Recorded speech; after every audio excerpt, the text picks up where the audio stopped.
Focus പ്രോഗ്രാമിലേക്ക് ഏവർക്കും സ്വാഗതം. ഈ പ്രോഗ്രാമിൽ നിങ്ങളുമായി സംവദിക്കുമ്പോൾ പലരുടെയും കമൻസ് വരാറുണ്ട്.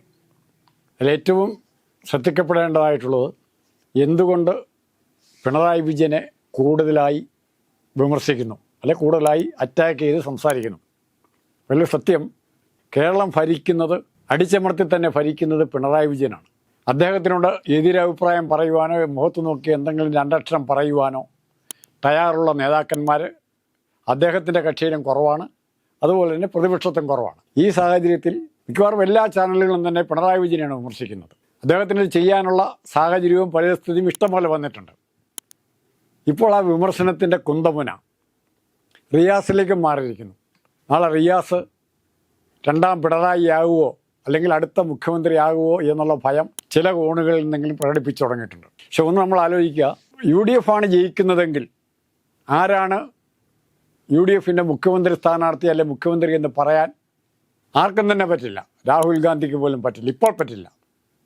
പല പേരുകളും പല യുക്തികളും പല സാമുദായിക സമവാക്യങ്ങളും ഉയർന്നു വരുന്ന, അനുകൂലമായും പ്രതികൂലമായും ഉയർന്നു വരുന്ന പല സ്ഥാനാർത്ഥികളും ഉണ്ടാവും. പക്ഷെ CPM ആണെങ്കിൽ ഒറ്റ പേരേ ഉള്ളൂ, അത് പിണറായി വിജയൻ്റെ പേരാണ്. പിണറായി വിജയൻ ഉള്ളിടത്തോളം കാലം, ശ്രദ്ധിക്കുക, പിണറായി വിജയൻ ഉള്ളിടത്തോളം കാലം റിയാസിൻ്റെ പേര് തൽക്കാലം മുന്നോട്ട് വരില്ല. പക്ഷേ പിണറായി വിജയനെ റിയാസിനെ മുഖ്യമന്ത്രിയാക്കണമെങ്കിൽ എന്താണ് മാർഗം? LDFന് പൂർണ്ണമായ സപ്പോർട്ട്, ഒരു 85 90 അതിൽ കൂടുതലോ സീറ്റുകൾ കിട്ടിക്കഴിഞ്ഞാൽ ഒരു ബുദ്ധിമുട്ടും കൂടാതെ റിയാസിനെ മുഖ്യമന്ത്രി സ്ഥാനത്ത് അവരോധിക്കുവാൻ പിണറായിക്ക് സാധിക്കും. മാർക്സിസ്റ്റ് പാർട്ടിക്കല്ല, പിണറായിക്ക് സാധിക്കും. അപ്പം മുഖ്യമന്ത്രി സ്ഥാനത്ത് അവരോധിക്കണമെങ്കിൽ നിയമസഭാ കക്ഷിയിലെ ഭൂരിപക്ഷവും ഇപ്പോഴത്തെ പാർട്ടി സെക്രട്ടേറിയറ്റിൻ്റെയും പാർട്ടി സംസ്ഥാന ഘടകത്തിൻ്റെയും ഒക്കെ ഘടന വെച്ചാണെങ്കിൽ പിണറായി വിജയൻ ആരെയൊക്കെയാണോ ആക്കാൻ ഉദ്ദേശിക്കുന്നത് അവരെല്ലാം നാളെ സ്ഥാനാർത്ഥികളായിരിക്കും. ജയിക്കുകയാണെങ്കിൽ അവരെല്ലാം ഇയാളെ സപ്പോർട്ട് ചെയ്യും, റിയാസിനെ സപ്പോർട്ട് ചെയ്യും. അപ്പോൾ റിയാസിന് സുഗമമായൊരു പാത അവിടെ കിടപ്പുണ്ട്.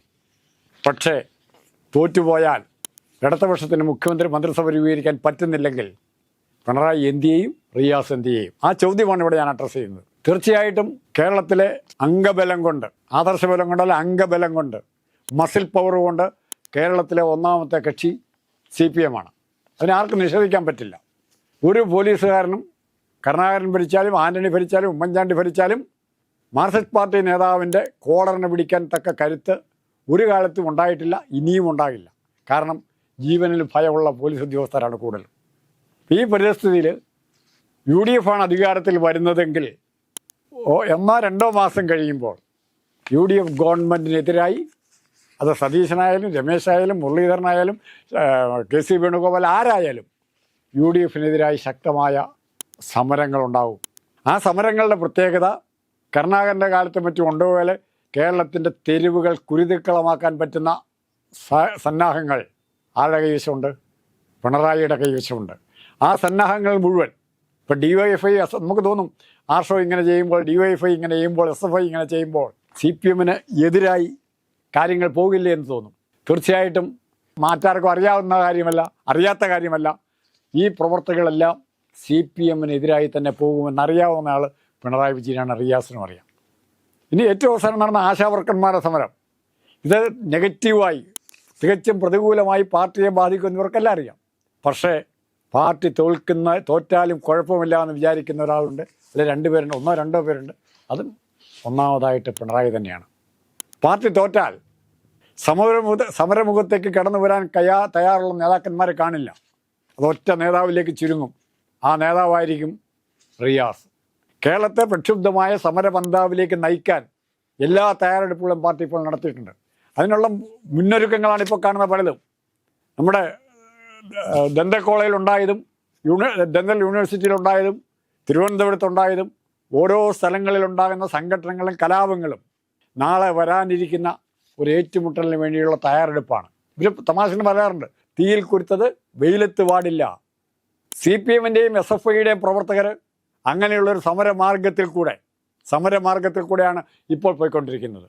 ഇപ്പോൾ പോലും സ്വന്തം പാർട്ടി ഭരിക്കുമ്പോൾ പോലും അവരവരുടെ കൈക്കരുത്ത് കാണിക്കാൻ, പ്രദർശിപ്പിക്കാൻ, വളർത്താൻ അവർ ശ്രമിക്കുന്നുണ്ട്. അതിന് ഒരു മടിയും കൂടാതെ ഒത്താശ ചെയ്യുന്ന പോലീസ് ഉദ്യോഗസ്ഥരുണ്ട്. ഈ 2 ഘടകങ്ങളും ചേരുമ്പോൾ ഏത് ഗവൺമെൻറ് വന്നാലും, ഇവിടെ BJP വരാൻ സാധ്യതയില്ല, പിന്നെ വരാനുള്ള കോൺഗ്രസ് ഗവൺമെൻറ്റാണ്. ഏത് ഗവൺമെൻറ് വന്നാലും അവർക്ക് സ്വസ്ഥമായി ഭരിക്കാൻ പറ്റുമോ? മുൻകാലങ്ങളിൽ കരുണാകരനോ അല്ലെങ്കിൽ അതുപോലെ നിയന്ത്രിക്കാൻ പറ്റിയിട്ടുണ്ടെങ്കിൽ, DYFIയും SFIയെ നിയന്ത്രിക്കാൻ പറ്റിയിട്ടുണ്ടെങ്കിൽ അതിൻ്റെ കാരണം ആ കാലത്ത് കോൺഗ്രസ്സാണ് അധികാരത്തിലിരുന്നത്, കേന്ദ്രത്തിലിരുന്നത്. ഇന്ന് BJP ആണ് ഇരിക്കുന്നത്. CPM-കാരനും കോൺഗ്രസ്സുകാരനും തമ്മിൽ ചെല്ലിച്ചാകുന്നതിൽ BJPക്ക് സന്തോഷം മാത്രമേ ഉണ്ടാവുള്ളൂ. അങ്ങനെ ഒരു അന്തരീക്ഷത്തിൽ UDFൻ്റെ ഒരു ഗവൺമെൻറ് രൂപീകരിക്കുക എന്ന് പറഞ്ഞാൽ അത് പ്രായോഗികമായിട്ട് മുമ്പോട്ട് കൊണ്ടുപോകാൻ പറ്റുമോ? അതിനുള്ള എത്ര ആൾക്കാരുണ്ട് കപ്പാസിറ്റിയുള്ള. ഇപ്പോൾ പോലും നേരെ പിണറായി വിജയനെ എതിർക്കാൻ ഇവർക്ക് മടിയാണ്. സുധാകരനുണ്ട്, അദ്ദേഹത്തെ ആരോഗ്യ പ്രശ്നം കൊണ്ട് മാറ്റി നിർത്തുകയാണ്. പിന്നെ ആരാ ഉള്ളത്? എം എം ഹസൻ ചടയമംഗലത്ത് മത്സരിക്കാൻ പോകുമെന്ന് പറയുന്നു. അങ്ങനെയുള്ളവരെയാണ് സ്ഥാനാർത്ഥികളായിട്ട് കൊണ്ടുവരാൻ പോകുന്നതെങ്കിൽ, കോൺഗ്രസിൻ്റെ സ്ഥാനാർത്ഥികളായിട്ട് പോരാടാൻ തയ്യാറില്ലാത്തവരെ കൊണ്ടുവരാൻ തയ്യാറാകുന്നെങ്കിൽ, എന്തിനും വിട്ടുവീഴ്ച ചെയ്യാൻ തയ്യാറുള്ളവരെയാണ് കൊണ്ടുവരുന്നതെങ്കിൽ, തീർച്ചയായിട്ടും UDF വന്നാൽ ഉറപ്പായിട്ടും ഒരു വർഷത്തിനുള്ളിൽ, അല്ലെ ഏറിയാൽ 1.5 വർഷത്തിനുള്ളിൽ UDF മന്ത്രിസഭ താഴെ വീഴുകയും പോരാട്ടത്തിൻ്റെ നേതാവായ വിപ്ലവ പ്രസ്ഥാനത്തിൻ്റെ കേരള ചെഗുവരയായിട്ട് മാറ്റിയെടുക്കുന്ന ബുദ്ധിജീവികളും എല്ലാം ചേർന്ന് മാറ്റും. റിയാസ് കേരളത്തിൻ്റെ മുഖ്യമന്ത്രിയാകും. അതിന് സാമുദായിക ചേരിതിരിവ് ഉൾപ്പെടെയുള്ള എല്ലാ കാര്യങ്ങളും ഇപ്പോൾ ഉപയോഗിക്കാൻ പറ്റില്ല, അന്ന് ആ സമയത്ത് ഉപയോഗിക്കും. അപ്പോൾ സൂക്ഷിക്കേണ്ടത് ഈ വരാനിരിക്കുന്ന തെരഞ്ഞെടുപ്പല്ല. UDF ജയിച്ചാൽ പോലും മാർക്സിസ്റ്റ് പാർട്ടിയുടെ കടന്നുകയറ്റത്തിന്, കൈക്കരുത്ത് കൊണ്ടുള്ള കടന്നുകയറ്റത്തിന് എല്ലാ അവസരവും ഒരുക്കിയിട്ടാണ് ഇപ്പോൾ പിണറായി വിജയൻ അധികാരത്തിൽ നിന്ന് പോകുന്നത്. പിണറായിക്ക് അറിയാൻ പറ്റാഞ്ഞിട്ടല്ല. ഈ ഓരോ കൊലപാതകം നടക്കുമ്പോഴും, ഓരോ മയക്കുമരുന്ന് കൊലപാതകം നടക്കുമ്പോഴും, ഓരോ സ്ത്രീപീഡനങ്ങൾ നടക്കുമ്പോഴും, ഓരോ സർക്കാർ സർവീസിലെ നിയമനങ്ങളിൽ കള്ളത്തരം കാണിക്കുമ്പോഴും, PSC ചെയർമാന്മാർക്ക് ശമ്പളം കൂട്ടിക്കൊടുക്കുമ്പോഴും ഇതെല്ലാം ജനങ്ങൾ കൗതുകത്തോടെ കാണുന്നു എന്ന് അറിയാൻ പാടില്ലാത്ത ആളല്ല പിണറായി വിജയൻ. ഈ എതിർപ്പുകളൊക്കെ വന്ന് ദയനീയമായിട്ട് CPM തോക്കുന്നൊരവസ്ഥയുണ്ടായാൽ ഏത് കോൺഗ്രസ് നേതാവുണ്ടെന്ന് പറയാമോ? പോരാടാൻ തയ്യാറുള്ള ഏത് കോൺഗ്രസ് നേതാവുണ്ട്? നിയമസഭാ ചർച്ചകളിൽ മാത്രം പോരാടുകയാണ്, അതിനപ്പുറത്തേക്കില്ല. ഒരു വാക്കൗട്ടിൽ കൊണ്ട് തീർന്നു. അങ്ങനത്തെ ഒരു സംഘടനാ സംവിധാനത്തിൽ നിന്നും കോൺഗ്രസിന് മാറാൻ പറ്റുമോ? ഓരോ ജില്ലകളും ഓരോ നിയോജകമണ്ഡലം നമുക്കെടുത്ത് പരിശോധിക്കാം. വരാൻ പോകുന്നത് പോരാടാൻ തയ്യാറുള്ളവൻ കോൺഗ്രസ്സുകാരൻ ജയിച്ചിട്ടുണ്ട്. ഏറ്റവും പ്രതികൂല സാഹചര്യത്തിലും CR മഹേഷ് കൊല്ലത്ത് ജയിച്ചില്ലേ? കരുനാഗപ്പള്ളിയിൽ ജയിച്ചില്ലേ? എങ്ങനെയാണ് ജയിച്ചത്? ജനങ്ങളുമായി ബന്ധം പുലർത്തുന്ന. ഇപ്പോൾ ഷാഫി പറമ്പിൽ ജയിക്കും, ഏത് പരിസ്ഥിതിയിലും ജയിക്കും. രാഹുൽ മാങ്കൂട്ടം ശരിക്ക് പറഞ്ഞാൽ ഇപ്പോൾ ചെയ്യേണ്ടത് അടുത്ത ഇലക്ഷൻ, അസംബ്ലി ഇലക്ഷൻ ആകുമ്പോൾ പാലക്കാട് അതുപോലെ തന്നെ ആർക്കെങ്കിലും വിട്ടുകൊടുത്തിട്ട് അടൂരോ പത്തനംതിട്ട ജില്ലയിലെ ഏതെങ്കിലും നിയമമണ്ഡലത്തിൽ മത്സരിക്കണം. രാഹുൽ മാങ്കൂട്ടത്തിന് അവിടെ എഫക്റ്റ് ഉണ്ടാക്കാൻ പറ്റും. കൊല്ലം ജില്ലയിൽ എഫക്റ്റ് ഉണ്ടാക്കാൻ പറ്റും. കൊല്ലം ജില്ല 2 സീറ്റ് ഒഴിച്ച് ബാക്കി മുഴുവൻ ഇടതുപക്ഷം ജയിച്ച സീറ്റാണ്. അങ്ങനെ ഓരോ പ്രത്യേക സ്ഥാനാർത്ഥികൾക്ക് എഫക്റ്റ് ഉണ്ടാക്കാൻ പറ്റും. ഓരോ സ്ഥലത്തും ഒന്നൊന്നായിട്ട് അടികൊടുക്കാൻ പറ്റും. പിന്നെ രണ്ടാമത്തെ കാര്യം, മാർക്സിസ്റ്റ് പാർട്ടിയിൽ ഉയർന്നു വന്നിരിക്കുന്ന അഭിപ്രായ വ്യത്യാസങ്ങൾ, സുധാകരനും MA ബേബിയും അതുപോലുള്ളവർ ഉയർത്തുന്ന അഭിപ്രായ വ്യത്യാസങ്ങൾ അത് ആശയപരമായ തലത്തിലേക്ക് വളർത്തിയെടുക്കാൻ കോൺഗ്രസിന് പറ്റുമോ? അതാണ് പ്രശ്നം. ആ അഭിപ്രായ വ്യത്യാസങ്ങളെ കോൺഗ്രസിന് വളർത്തിയെടുക്കാൻ പറ്റിക്കഴിഞ്ഞാൽ മാർക്സിസ്റ്റ് പാർട്ടിയുടെ സംഘടനാ ശേഷിയെ ദുർബലമാക്കാൻ പറ്റും. ഒരു അക്രമികളുടെ ഒരു കൂട്ടം മാത്രമായിട്ട്, ഗുണ്ടകളുടെ ഒരു കൂട്ടം മാത്രമായിട്ട് CPMനെ മാറ്റാൻ പറ്റും. ആ നീക്കം കോൺഗ്രസ് ഇതുവരെ നടത്തിക്കണ്ടിട്ടില്ല.